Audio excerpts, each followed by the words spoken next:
Good evening, and welcome to the Buena Park Candidate Forum.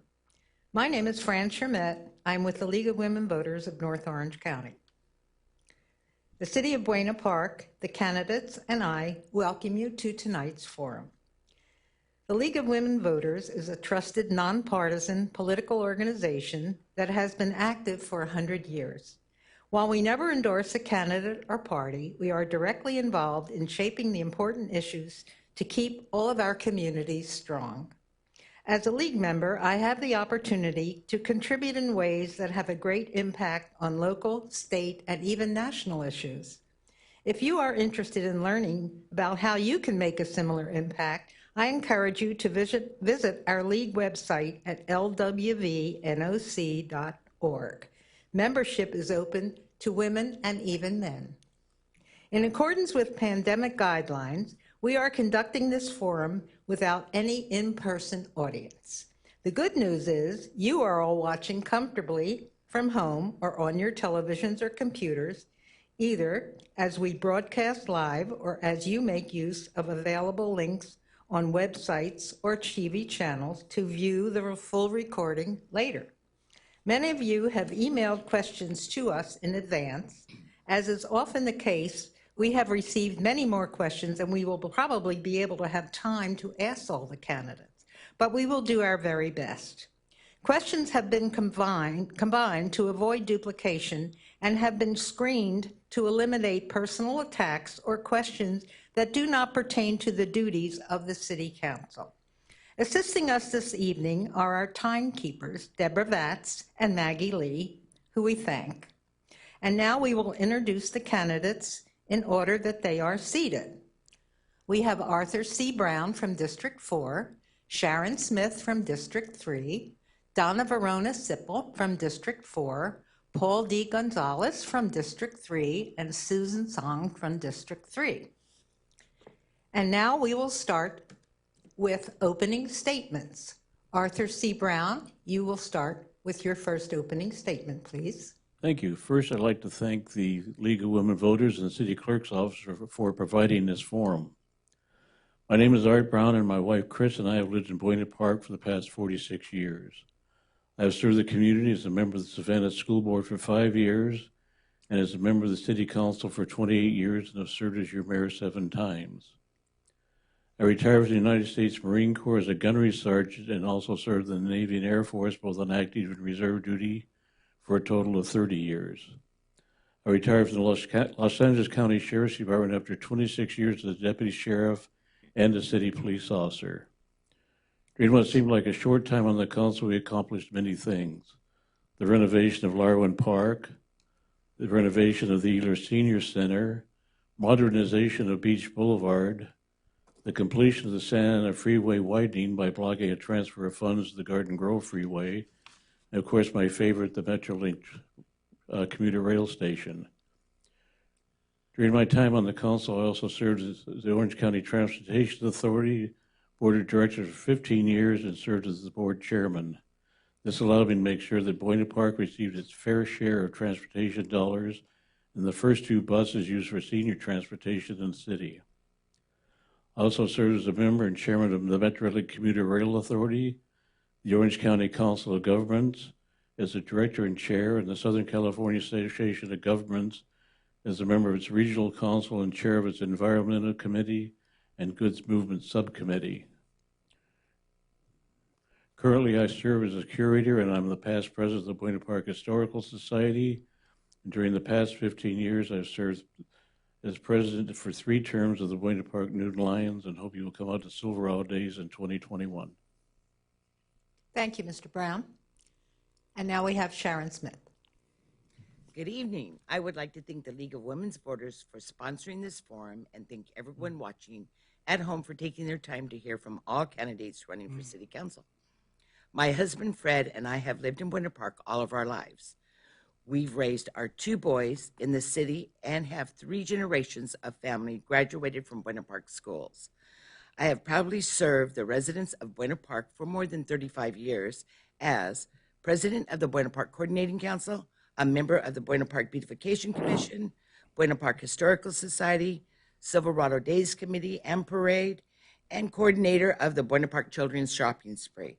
As a homeowner and a small business owner in Buena Park, I am committed to economic development, increasing our property values, and enhancing our quality of life. I will always make public safety a priority while limiting taxes, spending, and supporting our children and seniors. I'm pleased to share that I am the only candidate running for City Council that has been endorsed by the Buena Park Police Association, and I am committed to ensuring that Buena Park's first responders will be ready and equipped to protect you and your family should you ever need to dial 911.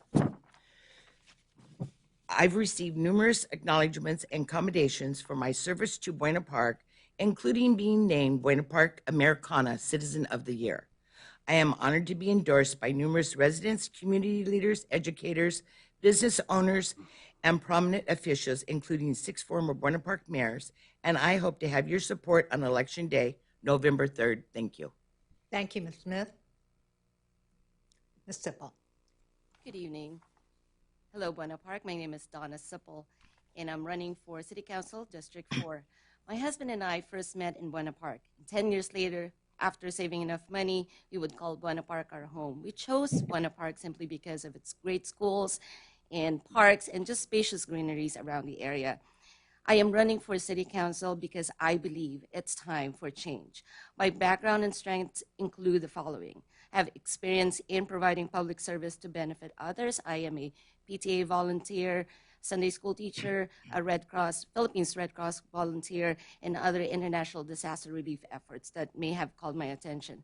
I have the political acumen to navigate through a variety of government matters. My family has a long history of public service, and I know, being a chief of staff of my father, when he served City Council, these are the things that I have to go through. And because of that, I'm grateful to be taught on how to work with people and businesses to get things done in order to benefit the many. I have the education and professional qualification to understand and tackle diverse and difficult issues. My Bachelor of Science degree in Business and Public Administration with municipal governance, along with finishing my global certification at Cal State Long Beach. I also have 20 years of professional service, doing experience in contract management, creation of policies and procedures. It is with eagerness that I offer my expertise as a City Council member. I have all my agenda in place, ensuring city government is transparent, work to protect the livability of and financial stability of our city, and advocate the efforts to enhance the resources of our city. It will be an honor to have your vote this November 3rd. Thank you. Thank you. Mr. Gonzalez. Good evening, everyone watching at home. My name is Paul Gonzalez. I'm a candidate for District 3 here in this beautiful city of Buena Park. I'd like to thank the League of Women Voters and the City Clerk's Office for sponsoring this wonderful program tonight. I'm a very fortunate person to live in this great city of ours. We have a major theme park. We have great restaurants. We have a fantastic bakery when it's open. We have many grocery stores to select from, many on each corner. Most of them are within 1.5 miles of where I live here in the District 3 Pierce President Tract. This is such a great place to live. I've been here for over 30 years, and I'm running because I want to give back to the city. I'm fortunate enough to have a great life in District 3 with my beautiful wife, Sandra, my 2 daughters, Paulina and Emily, who both attend Walker and Centralia Elementary. This is a very difficult time in which we're in today. You know, we're trying to deal with the COVID pandemic, which is hopefully going away by now. We have fires in the north ravaging our state. We have hurricanes battling the East Coast and southern shores. There's so many things going on in negativity and politics. Hopefully I can lend you a calm mind and a soothing heart and lend my experience in government and lead you through this difficult time of ours. I appreciate your vote. Please vote on November 3rd, and thank you very much for your support. Thank you. Ms. Song. Yes, my name is Susan Sani, and I am running for City Council in District 3 in Buena Park. We are in the middle of a life-changing historical event. We cannot afford to do things the way we have always done them. We must address the most pressing needs of our neighbors and look for innovative, sustainable solutions to the issues we are facing as a result of COVID-19. Our focus must be ensuring our community recovers quickly and painlessly. I will fight for public health centered in our city, for financial recovery of our local businesses, for housing and development that serves us, for ensuring clean air and water and cheaper, cleaner energy sources. And I will find ways to ensure that your voice is heard. The work I do is centered around serving the community. As Commissioner of the Beautification Environmental Commission, I initiated the first annual Arbor Day celebration and proposed this year's first Halloween decorating contest. I served on the Buena Park Police Chief's first advisory board, where I learned the inner workings of the force and the reasons behind their high standards and community support. I'm the executive director of the Buena Park Collaborative, which works to bring programs and activities to residents. Last year, we opened the Community Resource Center, where I volunteer and have witnessed firsthand the dire circumstances many of our neighbors are in today. I've talked with many of you about the concerns for the future and have been deeply inspired by the ways in which you have reached out to help others. COVID-19 is a tragedy that has brought out the best in us, and I know together we will weather it and become stronger. I ask that you stand with me, Susan Sani, and vote for me for City Council District 3. Thank you. Thank you, Ms. Sani. Now let's move on to the questions that have been submitted. Each candidate will have 1 minute to respond to each question. First question. What Buena Park community positions or projects have you been involved with in the past 5 years that will prepare you to be a council member? And let's start with Ms. Smith. Okay, so you're asking what we've been involved with within the city? Yes, projects or positions, last 5 years. Okay, so I was president of the Buena Park Coordinating Council, which helps feed the less fortunate. Unfortunately, about 1.5 years ago, it was closed, but I served on that for 25 years. That's my major project. I also helped serve on the Mayor's Prayer Breakfast and was active in Silverado Days. And so otherwise, we go back further than 5 years. Thank you. Ms. Sani? Sorry. Thank you. As a member of the Beautification Environmental Commission, which I still serve on, in addition to Arbor Day and our Halloween decorating contest, I have worked on reducing styrofoam use in the city, our neighborhood improvement projects and cleanup, represented the commission at Silverado Days, and reached out to schools to bring children into civic engagement. On the Police Chief's Advisory Board, which I found very interesting and educational, got to know many members and really appreciate the tough job they do. With the volunteer work that I do at the Buena Park Community Resource Center, I help neighbors find help for their needs with resources throughout Orange County. Thank you. Thank you. Mr. Brown? City Councilman, I've been involved in a lot of things. The renovation of Beach Boulevard, Larwin Park, the new Paul Gonzalez, I'm sorry, Paul Gonzalez. Thank you, Art. Yeah, the new Gonzalez Park, we're building, new Lindbergh Park. Just like, there's so many things going on in the city right now. We're finally getting to see the source to a completion. We've got 3 hotels that are awaiting for construction at the present time, although one is under litigation. But just everything going on in the city, I'm involved in as a member of the City Council. Thank you. Ms. Sipple? I have moved to Buena Park 5 years ago, so I have not been involved in any commissions. However, I am active neighbor, a positive contributor in our neighborhood called Sandtrack, and I have been a vendor at Silverado Days. I am a PTA volunteer at Buena Terra and other schools that may need of my service, along with my church. Thank you. Mr. Gonzalez? Yes. I actually haven't been too much involved with the city in the past 5 years, to be exact. But if we go back just a little bit further than that, I was a long-term member of the Planning Commission for this fine city. Before that, I was a long-term member of the Traffic Commissioner for this fine city. I was a volunteer coordinator for the Habitat for Humanity of Orange County. And I'm always out there helping my neighbors in doing their yard work, taking care of their dogs, watching their mail, anything I can to help out in the neighborhood. Thank you. Next question. Due to the pandemic, many cuts are being made to the city budget. If you were required to cut another $1 million from the current budget, what would you cut? Ms. Sipple, let's start with you. Wonderful question. It's hard to sacrifice the livability of our city currently, as it is everyone is suffering through COVID and its impact on business. If there's one thing I would cut, I would rather not, but instead look for avenues and look for ways to find that revenue. Look for businesses that should be held accountable in order to find those funds. So I would rather not cut anything because we're running on a very minimal operation now. Thank you. Thank you. Ms. Smith.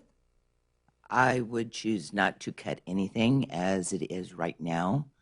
I would have, if I were on council, I would try to have staff apply for some grants for some of the stuff that we need and some more Measure M money.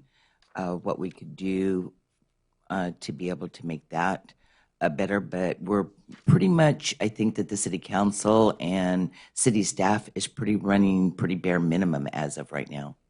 Thank you. Ms. Sani? Thank you.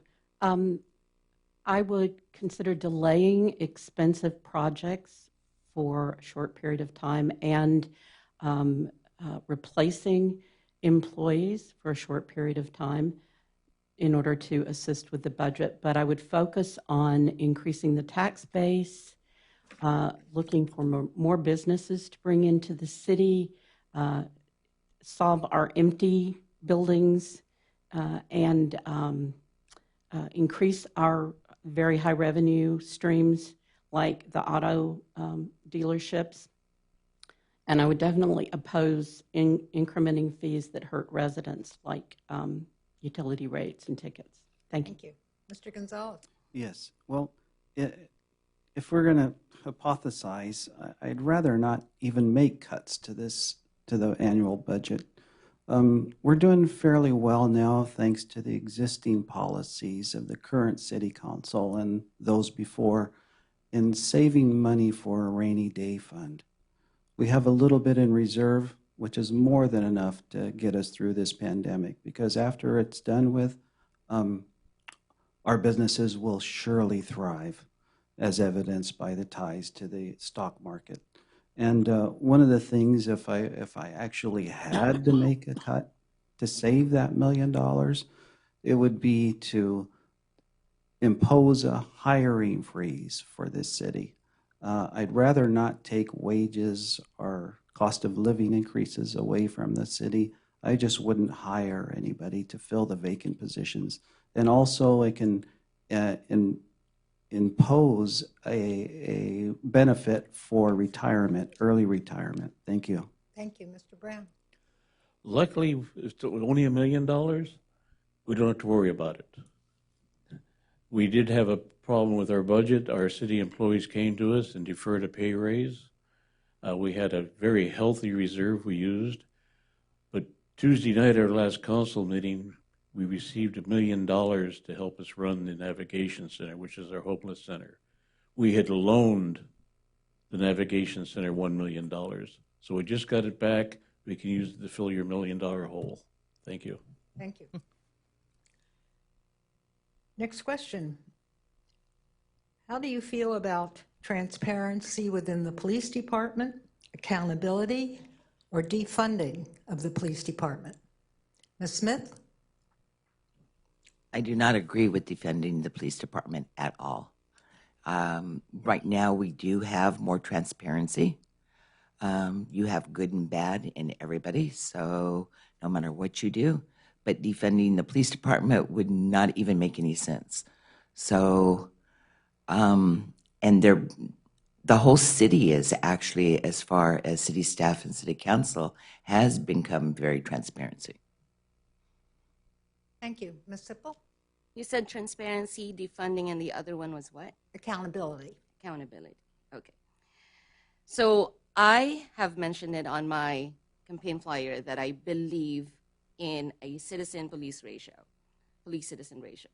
And therefore, I will never support defunding police. However, that being said, I advocate for more transparency. I advocate for more accountability. That being said, there should be a way for our citizens to be able to access these records without getting through a lot of hurdles, and also just being able to access with our police and with community engagement. So I think with having those said, we will have a better relationship with our police. Mr. Brown? Well, I certainly don't believe in defunding the police, because we actually have fewer police officers than our city is authorized. As far as transparency, I believe our department's very transparent. They just released a video from a body camera on a shooting they just had. The DA investigated it. What was the third part? Transparency, accountability, and Accountability. defunding. Yeah. Our police department just finished their second year of accreditation with, it's a long acronym, but it's a nationwide accreditation. They just got their second accreditation. They are very accountable because they have to be to get that accreditation. So I believe that we've got that knocked. Thank you. Ms. Sani? Yes. I was honored to be on the Buena Park Police Chief's first advisory board from 2015 to 2017, where I saw firsthand the standards, the transparency, and the accountability that is that our department has. I watched as they got their first CALIA certification, which further validates that, and was able to participate as the director of a nonprofit in the city, being interviewed for their second round of accreditation. Thank you. Mr. Gonzalez? Oh, yes. You know, as I mentioned in it when we first started this program tonight, is that this is a fantastic city that we live in. And one of the great things about this city is the senior administration, including the chief and the rest of his team that run this department. If there is an issue or a problem that arises, I'm sure they're going to address it almost instantly with a heavy hand. And one of the things about people mention about defunding police departments, if I'm elected to the city council, I can assure you that that will never happen on my watch. Thank you. How would you approach the increasing homelessness population in your city? Mr. Brown? Well, we've already have 2 officers that are designated as homeless liaison officers. They have their own vehicle and assist the homeless in the city. We have a contract with Bright Pass, which is a nonprofit that works with the homeless. We have a homeless center. It's a navigation center in the north part of the city in the industrial area. So we've been quite fortunate in removing homeless from the streets and getting them into residence. Some people we've had are now into full-term housing. So I think we've done a very good job with the homeless. Of course, we can do more, and I hope that we do more in the future. Ms. Sipple? Homelessness is a complicated matter, as mentioned by many candidates ever. Our city was nice enough to put a shelter. However, that is not really the way of putting homeless people out. I think we can do better, and that better would be like having a this permanent support housing or workforce housing. We have ways of, and we have funds to find this budget in order to help these people on the streets. They're still there. Thank you. Mr. Gonzalez? Yes.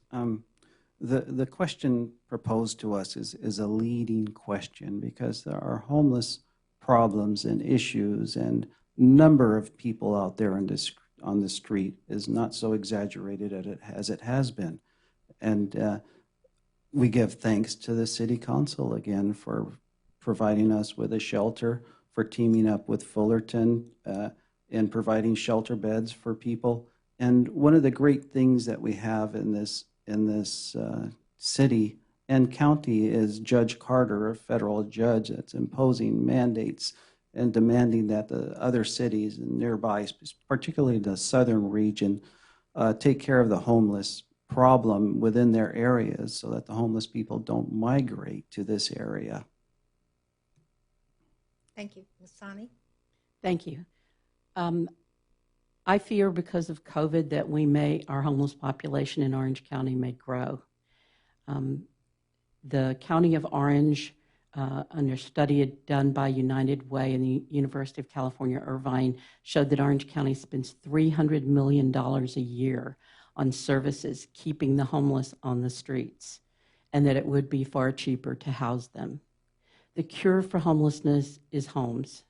And I am interested in finding ways to produce affordable housing, permanent supportive housing, and to get people off the streets into homes. Thank you. Thank you. Ms. Smith? If I'm correct, I believe the city is authorizing and have approved where they are building affordable living and turning a couple of the hotels or motels into shelters where it's permanent and they can go out and work, and they also have a place to live. To my knowledge, there's 2 that is presently under deliberation. I think 1 has been approved and another one is coming up for approval. Thank you. Tagline to that: would you support implementing a program that would add a medic and a crisis worker to the police department to assist with calls where law enforcement is not required, thereby freeing police to focus on criminal activity? Mr. Brown? I don't think those 2 items should be part of the police department. They should be separate. New York, about probably 15 years ago now, set up teams of crisis workers, a medical worker and a mental health worker that went out to calls of problems with mentally ill people. They were much better equipped to handle it than police officers. They received training on that, but they're not the ones that should be doing it. The police should have never been asked to handle that problem. It should be always medical personnel and mental health personnel that help with that. And in the future, I hope to see that here in the city. We'll just have to see how the budget goes. Thank you. Thank you. Ms. Smith? I believe that the Buena Park Police Department does have a woman that does go out on a lot of those calls. The police sometimes go with them to assist them if they think it's a danger. But I do think that we probably do need more trained medical people to be able to assist some of the problems that we have going on. Thank you. Ms. Sani? Yes, I have researched that, and I believe we need to address social ills like mental health and medical issues with the right personnel. And I agree with Councilman Brown that the appropriate place is not the police department. We have a wonderful federally qualified health center here in Buena Park run by Ellen Ahn, who would be a great resource in assisting us, and she is doing so with the Navigation Center. There's also a county response team for mental health that we could call on more for mental health issues. So I think we need to research that and discover ways to address non-criminal problems with non-criminal personnel. Mr. Gonzalez? Yes, actually, in this day and age, we have a police department that their main function and duty is to the safety and well-being of all of the citizens of Buena Park and all of our guests that come in to visit and our attractions and restaurants. And one of the things we don't need to do is to saddle them with another task, taking them away from the very important safety issues that they have to deal with. The mental problems that and health problems that we deal with come under the guise of the County of Orange responsibility, and they have their own task teams that are ready and willing to take this problem head on.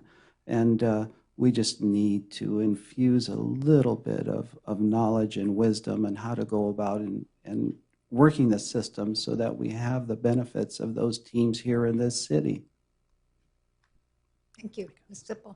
Echoing Mr. Gonzalez's comment on police, I do believe that they should just be concentrating on our public safety. That being said, I recommend having a social services commission or a group that addresses the emergency social services issue, poverty. These are things that should not be a police issue, but more so a person-to-person approach. That way you don't scare them. They're already vulnerable. We don't want them to be more vulnerable as it is. Thank you. Thank you. In what way or would you change or modify any of the zoning codes in the city? Mr. Brown.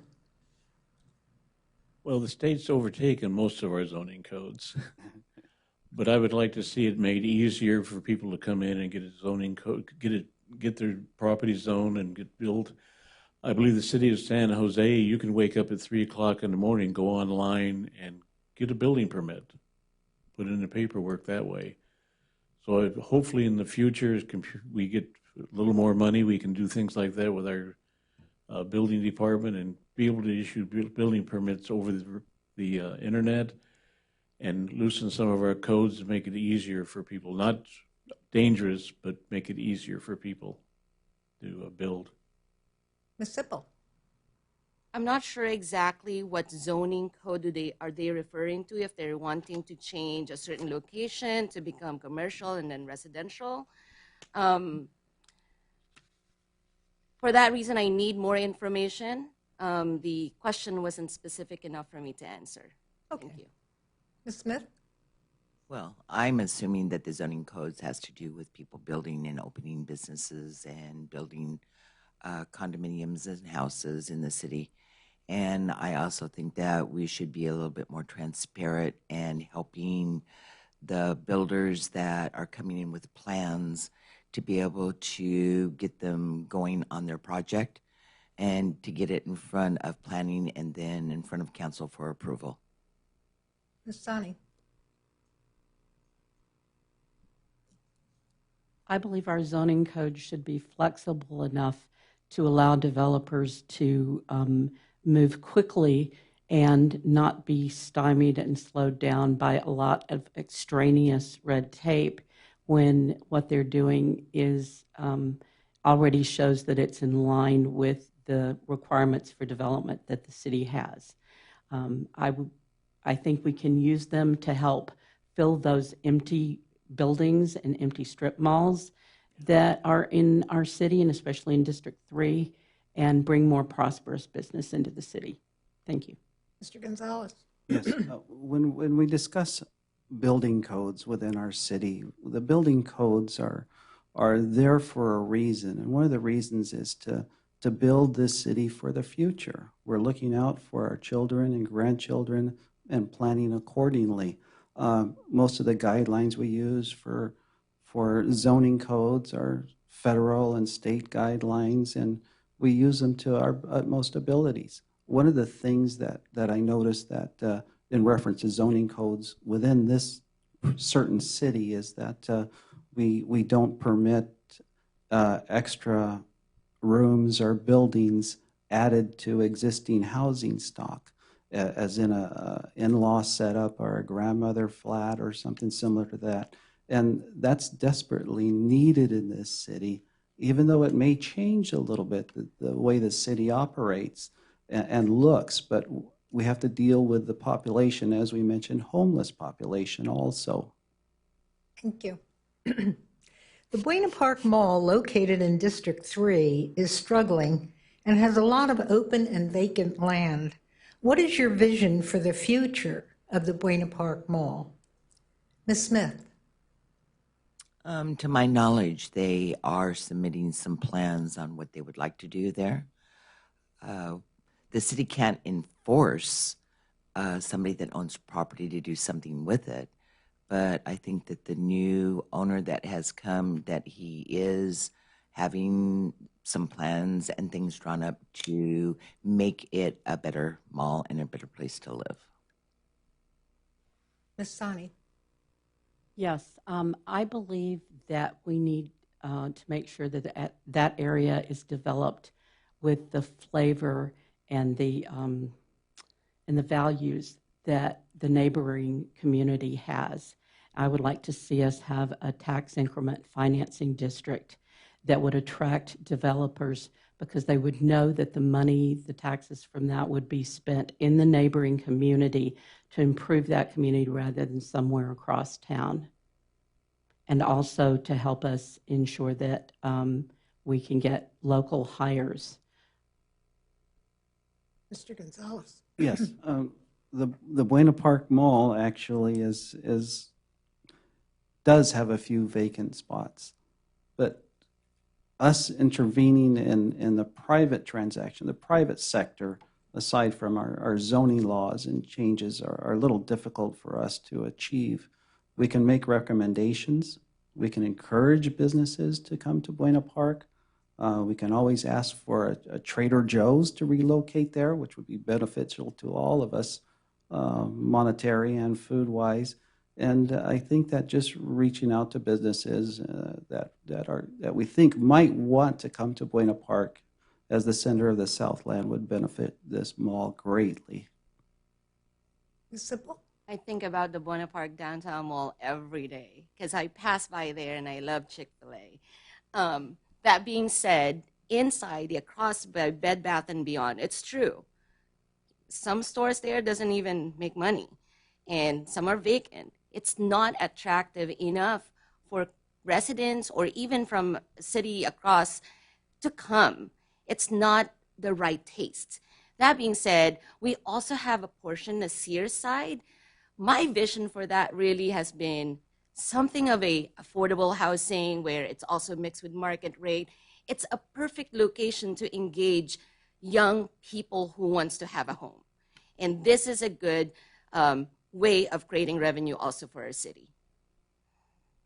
Mr. Brown? Unfortunately, it's a nationwide program or problem. Malls have been closing all over this nation. We have several in Orange County that have closed. We have some that are trying to come back as discount stores. This mall is trying to reinvent itself. It just opened a food court. Not quite sure what the plan is at Sears. There's been all kinds of talk about it. Maybe a mix of housing and retail or just housing. The new owners haven't come to the city yet. Hopefully they will soon, and we'll get an idea what they're going to do, and then we can help them do that. But until they come to us, we can't really do a lot. We do go to an annual convention made up of businesses throughout the United States and building promoters that tell us what's available, and we talk to those companies and try to get them to come to Buena Park. We have a very busy economic development department that is working to bring more buildings or more companies into the city. Over the past few years, the city has had many groundbreaking ceremonies for projects along Beach Boulevard. Today, most of those lots have not had any progress and remain vacant. What should you do to help those projects get built along the boulevard? Ms. Sipple? Sad to look at and pass by that area all the time, and it's empty. We have to make these businesses accountable. I mean, I don't understand how would our city engage in businesses like that without really doing a vetting check, without really conducting a background check, a return on investment. That's standard on every business practice. So for something to be empty and non-movable, I mean, despite the COVID, it's still, construction should be continuous. And it's not something to the effect of 10 to 20 years, or 5 to 10 years, I'm sorry. So if I was to be elected as city council, this is going to be my focus, is finding those ways, those companies to be held accountable. Thank you. Mr. Gonzalez? Yes, the Beach Boulevard entertainment center is what, or entertainment corridor is what we call it, is forever going to be a great place for us to go from now on. Now, one of the things that we learned in our just candidates orientation is that the projects are actually in place. The theory that something is going to happen sooner than later has come to fruition, and those projects will be developed and changed very rapidly in the near future after we get this pandemic under control and the money starts flowing back into Buena Park, and you'll see a very dramatic change to the skyline of this city very rapidly, and I hope it comes much sooner than later. Thank you. Ms. Sani? Yes, I think we should do what some other cities are doing and survey our residents to ask what kind of businesses they would like to see on the Beach Boulevard Entertainment Corridor. And we should share the results with potential developers to help attract the right kind of projects to Beach Boulevard. I also think we need to ensure that there are agreements that require them to allow the city to buy back the land if they are unable to complete the project, so that we can more quickly move on to a good project on Beach Boulevard. Thank you. Mr. Brown? I wish I could tell you what's going on, but it's all under closed session with the city attorney. We have 3 properties we're dealing with right now. 2 of them are under lawsuits. One of them we hope is going to start building again, or we will be in another lawsuit. But we are having legal problems with them, and the city is addressing those. And hopefully they'll be back, as Councilor Ms. Sani said, the buyback. We have buyback agreements on all those properties. The trouble is they're all tied up in court right now. Everything being held by court is by Zoom, because you can't go into the courtroom. So it's been a slow process, but the wheels of justice are grinding, and we're going to get that done. Ms. Smith? I feel confident that there will be things that go in that people are going to enjoy. Mr. Brown has just said that there's things that you can't talk about, so obviously that's why we're not seeing any improvement going on a few. And earlier, he had also stated that they're getting ready for 3 new hotels. So that does mean that there is something in the works and something that is going to be going on to make our entertainment center better for everybody to go to. Thank you.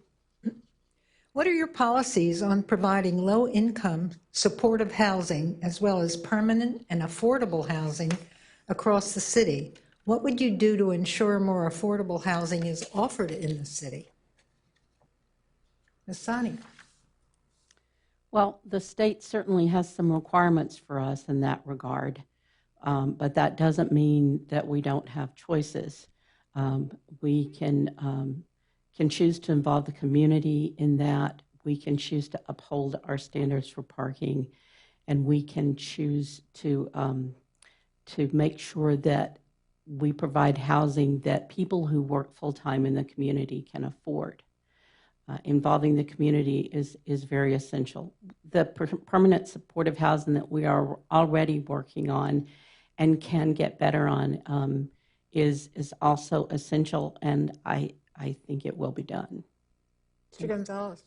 Yes, we as a municipal entity follow what's called the regional housing needs analysis. Regional housing needs assessment. Assessment, right? And so it provides us guidelines of how much housing we have to provide for people that need housing in an affordable manner.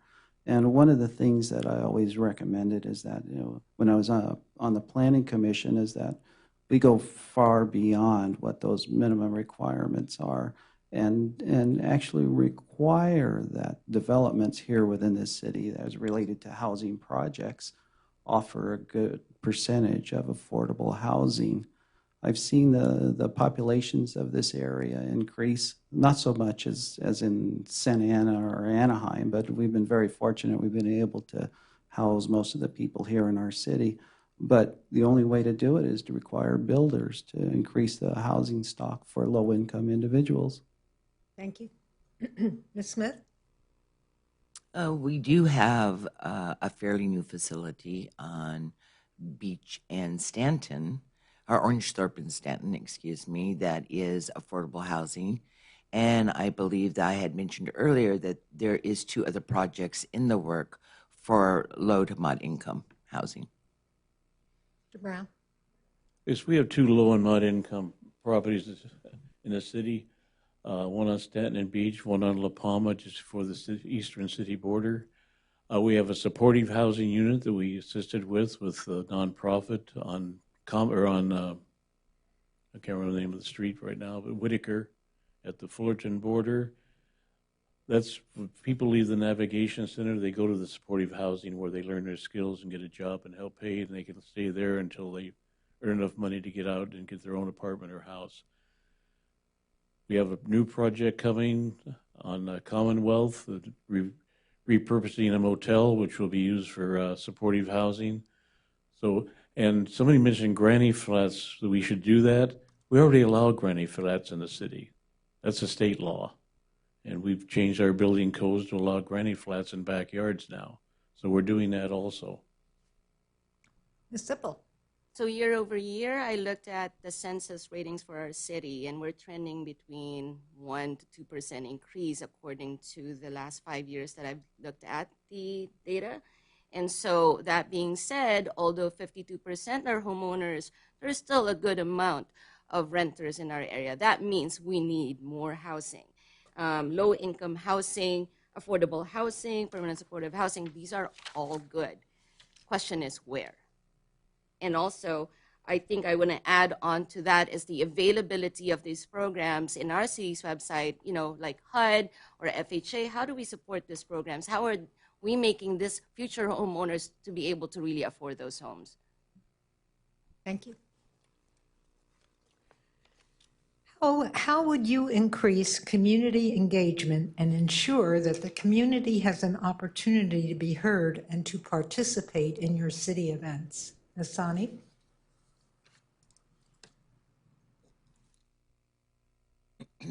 Yes, I think we need to give more,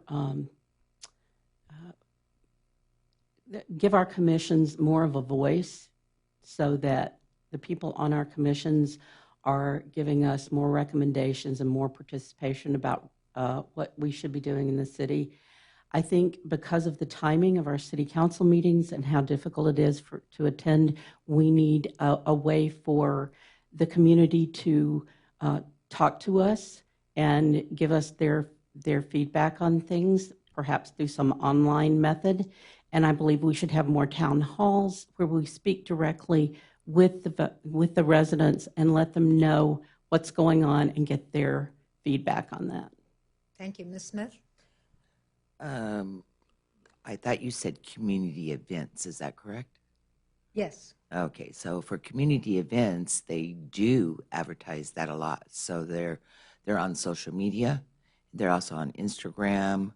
They put it on our billboards for our LED lighting. They send out a lot of times for special things. They send out inserts in the water bills.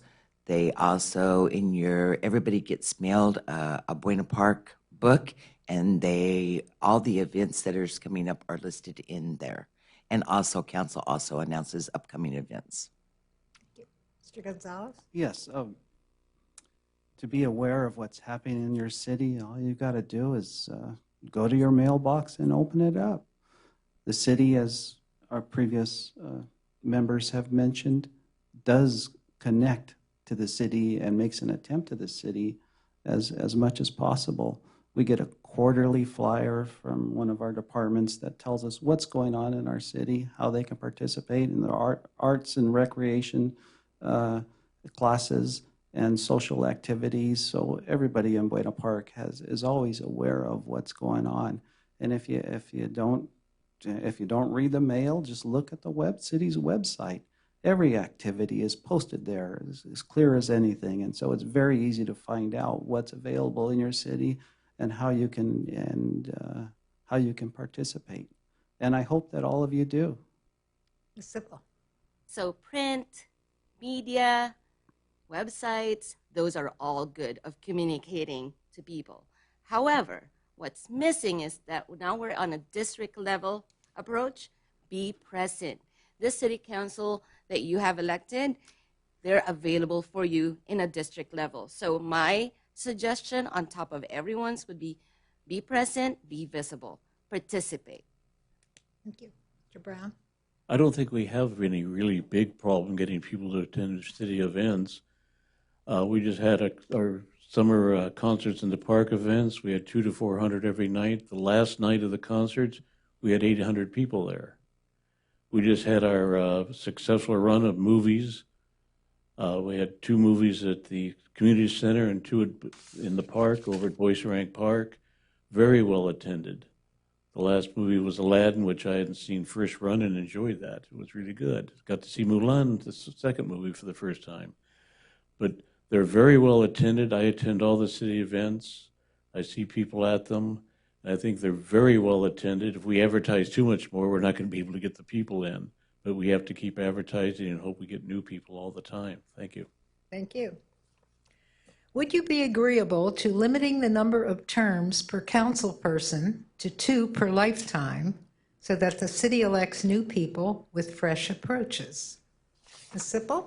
Absolutely. Yes.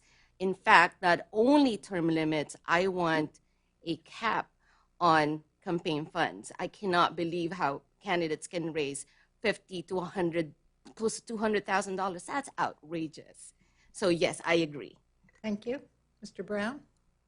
I don't believe in term limits. The voting box is your term limit.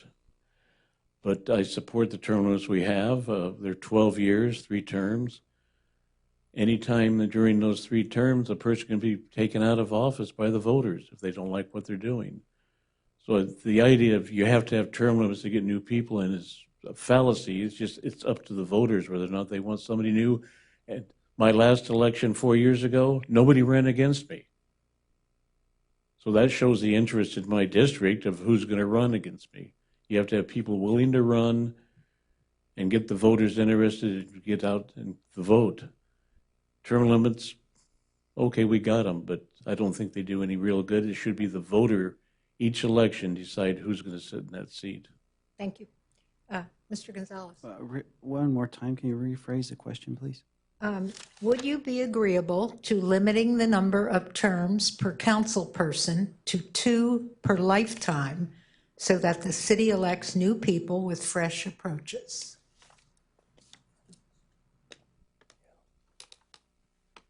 Well, as mentioned before, Mr. Brown said, we do have term limits in this city, and it's 3 terms, and lifetime ban on government participation, I don't think is warranted for a city of this size. There is the ability to run for office and campaign wildly and win the seat, and then after you finish your first term, second term, third term, you take a break, and then if nobody is willing or able to run for the same seat, you might as well run again. I don't see any reason for that to happen. The city and the voters decide who's going to be in that seat anyway. It doesn't really matter. We just have to get good candidates with good hearts, good minds, good souls to be candidate for city council persons. Thank you. Ms. Smith? No, I do not believe in only a 2-year term limit, and especially for a lifetime. Once again, I think that the voters should be able to vote you in and vote you out. I'm not even sure that I agree with the 12-year, but of course it's in effect, so we have to abide by that rule. And as far as raising money, as far as in 2021, there is going to be a limit on how much the city, when you're running for council, how much you can raise from one person. Thank you. Ms. Sani? Yes, as everyone has said, we do have term limits. I would not be opposed to them being shorter. I do think it is daunting for people who care about the community and want to run, to run against an incumbent. But I would want to put it to the voters and to ask what they want and have that be a choice from the residents. Thank you. Are you satisfied with the way the city has been responding to the pandemic? And if not, how would you do it differently? Mr. Gonzalez? Yes, well, our city is done quite well. If you walk into the city hall here, you're required to answer a few questions. You must wear a mask. They established the mask guidelines immediately after the state guidelines were printed. And so they'll ask you and survey you what your activities have been, whether you've been in proximity to a person that has had COVID-19, if you have any fever or anything else that are symptomatic of a COVID infection. And so those issues are very important to enforce at this time. But yes, the city can also do more. We can hand out hand sanitizer at every event. We can hand out face masks at every event. You know, we encourage people to follow guidelines relevant to the state mandates that we are under right now. And I hope this pandemic ends soon. Thank you. Ms. Sipple? One of the main reason why I ran, I actually filed my candidacy during a pandemic. I was fine until I realized it's not okay. Therefore, my response to how the city has handled it was not okay. Hence, I'm running. The count that we have done on how many people have been affected and tested, we get it. I'm a normal resident, and I get it from Facebook, from Buena community discussion. And the food, I got neighbors that were they got furloughed and have lost their business, and they're looking for ways to pick up food for their children. Lucky me, I know where to find it.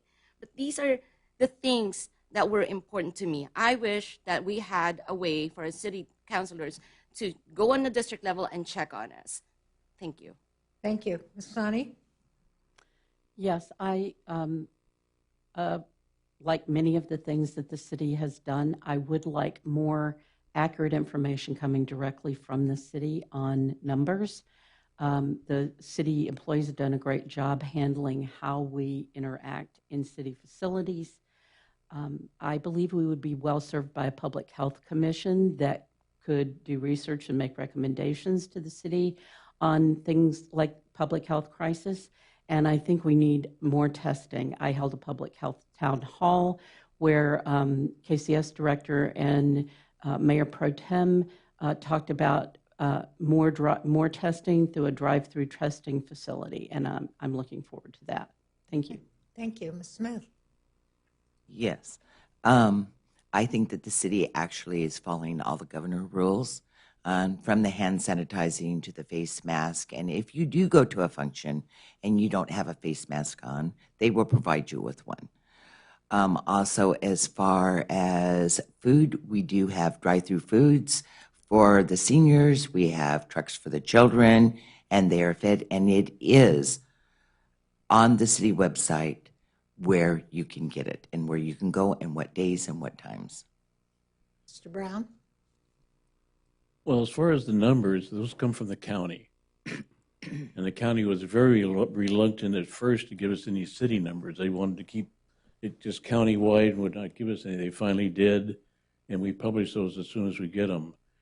As far as in-city testing, we just signed an agreement with KCS to have city testing. I believe it starts in October, and you will go on the website and make reservations. But I think the city's done an excellent job with what they can do in public buildings and education for all the businesses. We provided that to all the businesses for the masks and the cleaning. So I think the city's done a good job. There may be more we can do, but right now we've done the best we can with what we have. The city has put a lot of focus on helping small businesses and homeowners during the pandemic. Yet nearly half of all Buena Park residents are renters. How have you been helping, or can you help in the future, apartment renters? Mr. Brown? If we get federal or state grants, we can help people with their rent. But unfortunately, the city doesn't have the money to do it. We have some community development block grant money we can use for that, but it's limited. I think the most we have is about $10,000. We're hoping to get more grants from the federal government and the state, and then we can have more programs like that. But at the present time, we're limited on the amount of money we can use. Ms. Smith? I agree with Mr. Brown. Thank you. Mr. Gonzalez? Yes. This is a very difficult time we're in. And one of the things we can do is to help renters specifically, I believe that was the question was geared toward, is to have a block on evictions. And I believe there's one in this city here now, right? And one of the things we can do is keep that block in place. But what's going to happen in 2021 when those previous rents are due is what I'm concerned about. How are those people who live paycheck to paycheck that are renters are going to pay the back due rents from during this pandemic time? It seems a very difficult way to manage at this time, and then later on have to pay the large past due bills is unheard of. We need to ask the federal and state government for more money to help those people. Thank you. Ms. Sani? Yes, we need to actively pursue every source of funding that we can from county, state, federal grants, everything to assist renters who, so many of whom are suffering right now with loss of jobs and other issues during the pandemic. We can also connect them with the Fair Housing Foundation and help them work out plans that work for everyone with their apartment management. And also we need to put moratoriums on any actions that will hurt renters and put people on the streets at a time when homelessness is already a problem. Thank you. Ms. Sipple? I am so glad the city has heard the need for apartment renters, and not even just apartment renters, even with the house renters. They were struggling to pay rent. I mean, even homeowners were put in a position of being unable to pay for a mortgage. So that being said, I would like to, if anything, I would like to assist this particular situation and seek out help with the federal and the state and even private lenders addressing the apartment rental owners and finding a way to just put a stop and help. You know, we're doing COVID. We're going through a pandemic. So I think everybody has a heart to help. Thank you. Under what circumstances, if any, would you vote for an increase in taxes or fees of any kind? Mr. Brown? Absolutely not. Okay. Ms. Smith? Absolutely not. Okay. Ms. Sipple? No. No. Mr. Gonzalez? Well, when I'm elected to city council this year, I absolutely will not allow an increase in taxes. Now, one of the things you see in your local neighboring cities is that that's their direction they head to get them out of debt, to pay their bills. And what happens is that when you have a city that increases their percentage of sales tax dramatically, what actually happens is that the total sales decrease dramatically at the same time because people actually purchase their durable goods in the neighboring city with a lower tax base.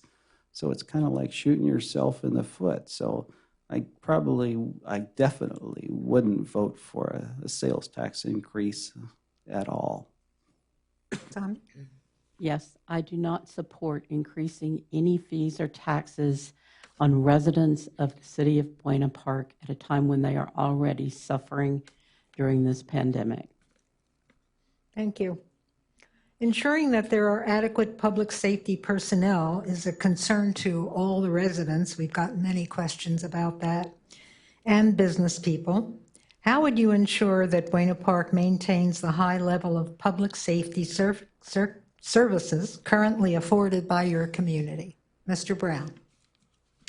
The police department is constantly advertising for people to come to work. The pool for police officers is shrinking, unfortunately, and especially now that we have all the disruptions and riots. People don't want to be police officers.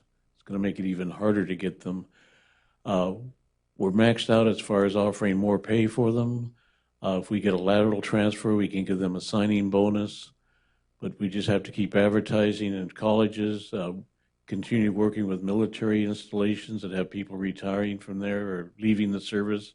They're looking for a job in law enforcement, and keep out there just looking for people, because it's getting harder and harder to find qualified people that you want to be police officers. Sipple? We don't have enough money to add more police. As it is, they actually did their best in reducing their budget in order to help the city.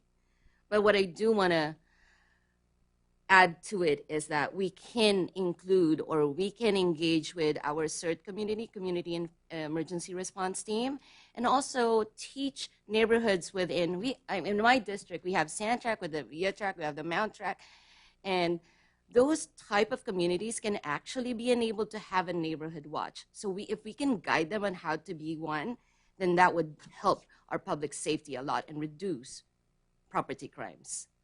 Thank you.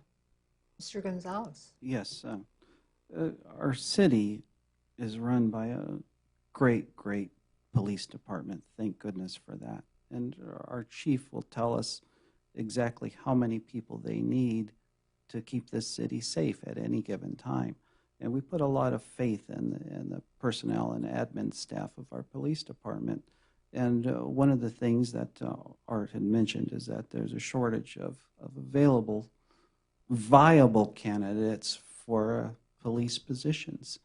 And the only thing that's going to solve that is we get through this difficult time where people aren't afraid to talk to their policemen. I hope that comes sooner than later.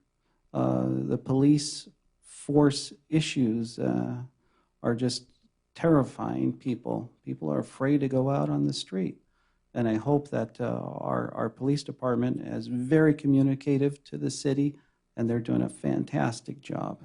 Thank you. Ms. Sani? Yes, we do have an outstanding police department, well-loved and appreciated by the community.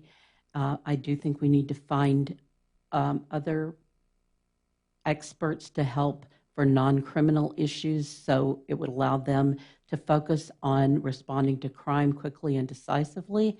And I definitely think we need to revitalize our Neighborhood Watch program, which has fallen off a little bit in interest, and wake that back up to work with the police department they love to help keep their neighborhoods safe. Thanks. Smith? Yes, I believe that we have an excellent police department and everything that they are doing. We are short of officers, but they are hiring. I mean, I think there was like 2 or 3 that was just sworn in last week. Also, we do have neighborhood watches. I mean, I know of in different neighborhoods of 3 or 4 are just in my close vicinity without even going out further. And the police officers go to those neighborhood watches, and they do talk to everybody that would like to attend. Thank you. Thank you. We talk a lot about the congestion and traffic in our city, and we would like to reduce our carbon footprint. Aside from mass transit, how would you propose to improve the open space within our existing infrastructure? Ms. Sani? Well, I don't think you can do it without public transportation, but I believe that the results of the pandemic will have us working distantly for quite some time, and people who work from home are not adding to traffic. I think we've all seen a little bit of a help from that. I think we need to support our community in that trend by ensuring that they have access to affordable and reliable internet services. And that will help our children ensure an equitable education as well and allow people to work from home. Thank you. Ms. Smith. Okay, so traffic is always a problem, no matter what city we go to. So if we go to Huntington Beach, you have traffic. If you come to Buena Park, you have traffic. So being that we do have entertainment zone. Of course, traffic is down right now because of the pandemic. Most people complain mostly about the traffic during the haunt. So you learn to avoid some of those streets that during the haunt and on some of your popular holidays. But in general, I think that actually our traffic flow and the way that the city is trying to rearrange it is working out very well. Mr. Gonzalez. Oh, yes. Well, sometimes a little congestion can bring good tidings. That means people are actually coming and hopefully stopping in Buena Park to spend a little bit of their hard-earned money if they have it and when it's available. And one of the things that we did find out recently is that the city has been awarded project funds to speed up the traffic on 2 major thoroughfares, I believe, within the city, and hopefully that'll relieve congestion a little bit. But we don't have a desperately terrible traffic problem as if you go to one of the other neighboring cities, as Sharon mentioned. We're doing quite well. And one of the things about open space is that we do have projects that Art mentioned about parks that are coming online. And it's difficult to put a park in an open space, as you very well know. But we're trying, and we're doing our best as a city, and hopefully those will be developed very rapidly. Thank you. Ms. Sippel. This is actually close to my heart. I do work from home, and that I think one of the solutions would be us engaging with our businesses around the area and just have a good communication with them, ask them if there's an opportunity for these workers to actually do work from home, figure out their struggles, as well as, and that's through like our Chamber of Commerce, if we have any, or any kind of committees that we have to engage with our business around the area. I would also like to discover bicycle commute and also utilize, I work in the industry of logistics, and also figure out other ways to encourage people to use public transportation that's available in our area. Mr. Brown. We have 2 projects. Well, one is completed. Beach Boulevard is a smart street now with coordinated signals. We're going to coordinate the signals on Orangethorpe from the eastern to the western border of Orange County. The only trouble is where you cross any freeway in the city, those signals are controlled by Caltrans and aren't part of the smart street. But what I would like to see in the future is circulator buses in the city that would take people from their homes to shopping, the mall, or entertainment venues, so they don't have to drive and be a single occupancy vehicle driving to the market. They could be 5 or 6 or 15 on a bus going to the same market. That's in the future, though. But right now, the best we can do is just keep trying to get the signals coordinated so we have faster flow through traffic, and education, enforcement, and engineering. Thank you. All right, I think this is going to be our last question. Assuming that you will win a seat on your city council, what are you doing to prepare yourself for that? Let's go with Mr. Gonzalez. To prepare for when I do win the city council seat for District 3, I'm actually reading, researching, watching every little tidbit of news that has an effect on us as citizens of the city, of the county, as a citizen of the county, as a citizen of the region, the state, and nation. And one of the things I'd like to do is be a voice for those people that aren't heard here in the city. I want you to reach out to me when I do win. let me know what your thoughts are, and hopefully I can give you some guidance on any issues or problems that you have before the city, as long as it follows the Brown rules, actually. And so I hope I do win, and thank you very much. Thank you, Mr. Brown. Well, hopefully I don't spend more than $10,000 on this election. I'll have money left over and I can hold town halls and parks within my district to get people out. Although I found that in the past not to be too successful to get people out. The city's done the same thing and we don't get a lot of participation in town halls. Going to keep doing what I've been doing, trying to get projects through the city council. I have a number that are on the study session items now. We'll be adding some more. But just keep doing what I've been doing to be a good council person for District 4. Thank you. Ms. Sani? Yes, I am in talks with people in my district. I am listening to their concerns and putting together an agenda of things to speak about once I am on council, including a public health commission, including affordable and reliable internet access, looking at developing the Edison right-of-way in the flower tract so that there's a nice walking trail there, looking at clean water and clean energy, and I'm already doing town halls, which are very well attended via Zoom, and I think that's a great way to go forward to stay in touch with the community. Thank you. Ms. Sippel? I've enjoyed knocking on doors since I filed my candidacy. Things that I'm preparing, if I do ever be blessed with the opportunity to serve city council, I'm preparing my family. These are the things that I know and grew up with from a family of public servants. It's gonna take away a lot of family time from me. But at the same time, through knocking on doors, I've realized we have amazing neighborhood leaders in my district. And so that is something that I want to continue having town hall meetings and also being available and most of all, being approachable. Thank you. Ms. Smith? I really do think that all council is approachable if you take the effort to do that. And I think everybody up here, if they were to win, would also be approachable.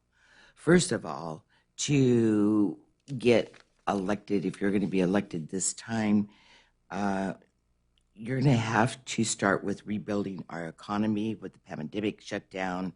And first, we need to reopen our businesses and visitors as soon and as safely as possible.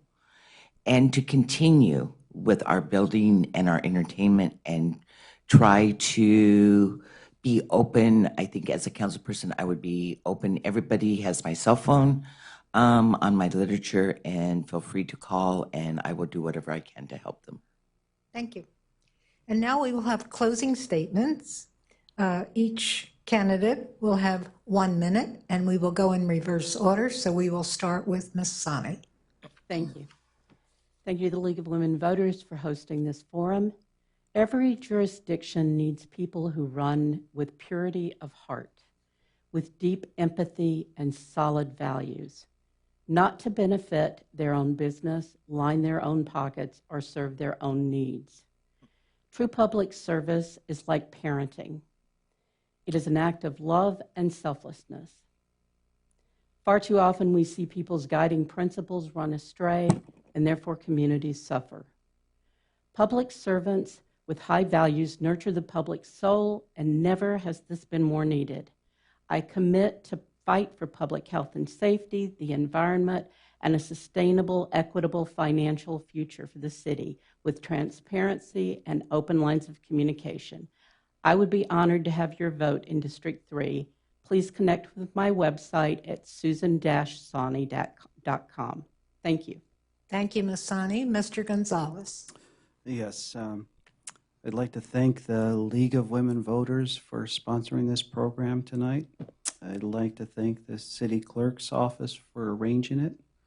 I'd like to give thanks to the City Council for paying for the electricity and air conditioning for this wonderful place that we've been provided. And I'd like to give a special thank you to those out there watching on television. Thank you very much for taking the time out of your busy schedules and paying a little bit of attention to what we have to say.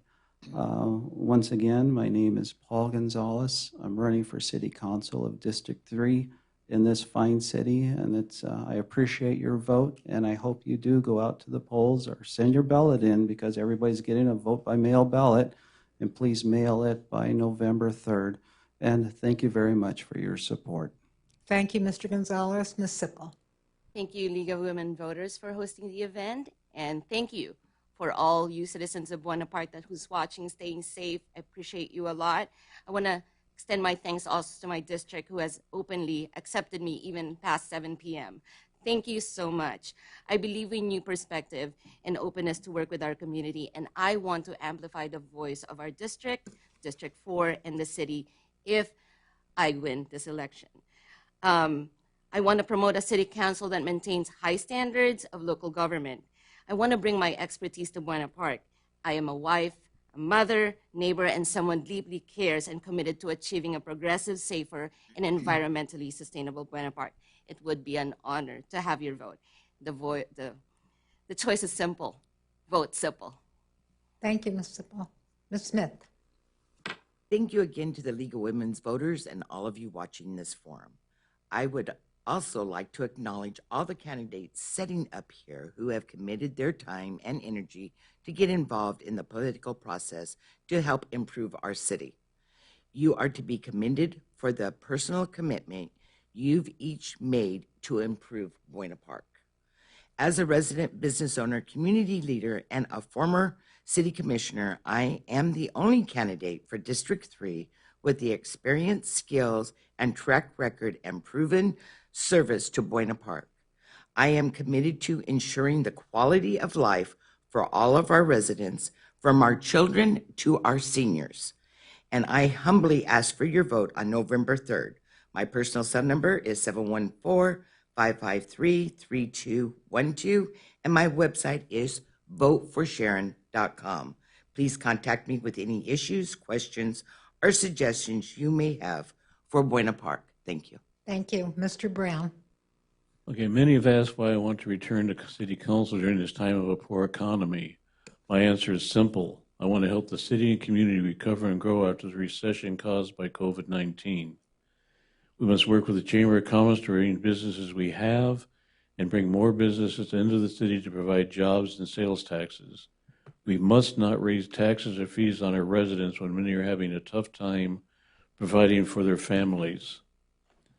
I'm endorsed by the Orange County Fire Authority, the Los Angeles Orange County Building and Construction Trades Council, school board members, council members, elected state and federal officials, and city residents and seniors. You can contact me at voteforart@aol.com. Thank you very much. Thank you. On behalf of the City of Buena Park and the League of Women Voters of North Orange County, I want to thank you for joining us this evening. Thanks also to our timekeepers, Deborah Vatz and Maggie Lee, and the city staff of Buena Park for recording tonight's forum. Links to the recording of this event will be available on League of Women Voters Facebook and Buena Park CCTV.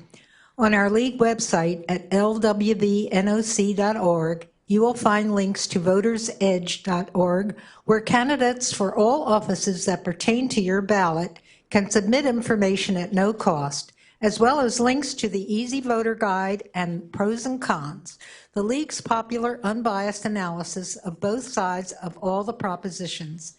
Most of all, we want to thank our candidates for running and for participating in this forum. Without their willingness to serve, our democracy simply wouldn't work. Good evening, and please remember to vote.